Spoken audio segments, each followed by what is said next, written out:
Hi everyone, কেমন আছো তোমরা সবাই? আমার নতুন একটা মিনি ব্লগে তোমাদেরকে সবাইকে ওয়েলকাম। তো সকাল সকাল বসে পড়েছিলাম ছাতু ছাড়াতে।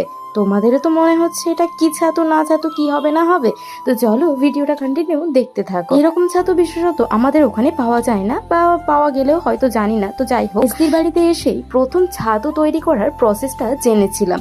তো যাই হোক, ছাতু কাটতে কাটতে এখানে তালশাঁসও কাটছিল ছর্দি ভাই। যেহেতু আমি বাড়িতে তালশাঁস খেতে ভালোবাসি অথচ পাইনি, তাই জন্য দিদির বাড়িতে এসে ছর্দি ভাই কেটে দিচ্ছিল। আর পাড়া ছিল আগে থেকে এগুলো। দিদির যেহেতু বাগান আছে, তাই জন্য সব রকমেরই প্রায় কিছু কিছু গাছ আছেই খাবার দাবারের ফুলের। তো যাই হোক, আমি এখানে তালশাঁস খেতে বসে পড়েছিলাম, আর আমার সাথে মুনুও কাটছিল। তাই আছে মায়ের থেকে মাসির দরদ বেশি। অবশ্যই আমিও কথাটা মানি, এবং আমিও আমার বোনপো বোনজিদের সাথে সেরকমই ব্যবহার করি। মানে ভালোবাসার দিক থেকে হোক, খাবার দাবারের দিক থেকে হোক, সব দিক থেকে। এখানে তো তালশাঁস খাওয়ার পর্বটা গেল। তারপরে বিকেলের দিকে আলুর পরোটা বানাতে বসে গিয়েছিল সবাই মিলে, মানে ছর্দি ভাই, বর্দি ভাই আর আমার মেজদি মিলে।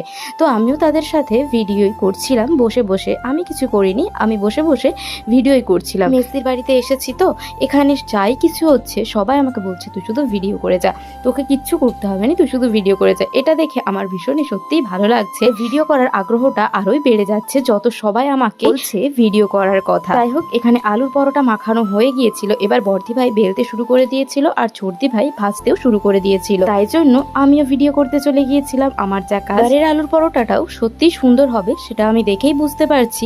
তো যাই হোক, তোমাদের প্রসেসটা কেমন লেগেছে তোমরা কমেন্ট করতে ভুলো না। তো এখানে আলুর পরোটা তৈরিও হয়ে গেছে পুরোপুরি।